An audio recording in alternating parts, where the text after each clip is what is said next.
बुद्धिमान लोकमानंकर 8टी लक्षण। बुद्धिमान लोक माने खूब कम बंधुता करती। से माने एकाकी रहिया को भल पाती। जदि कहीं एमानकु असुविधा पहुँचाए तो एमाने झगड़ा करती नहीं किंबा प्रतिशोध नेबा पाई चेष्टा करती नहीं। मु ठीक तुम्हें भूल एभली जुक्ति करी समय नष्ट करती नहीं। तुम्हें ठीक बोली कही आगको बढ़ती।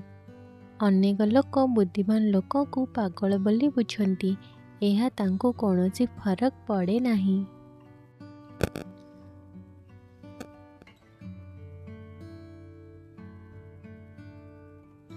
बुद्धिमान लोक रागी गले दुख करती नहीं। देखा जाए तो बुद्धिमान लोक बहु बार जीतती किंतु निज विषय किछि कहती नहीं। बुद्धिमान लोक निजर पाठ चाकरी और परिवार को बेसी गुरुत्व दियंती। जे कौनसी परिस्थिति जो लोक खुशी समय अतिबाहित करे सेमानकु बुद्धिमान कहुए।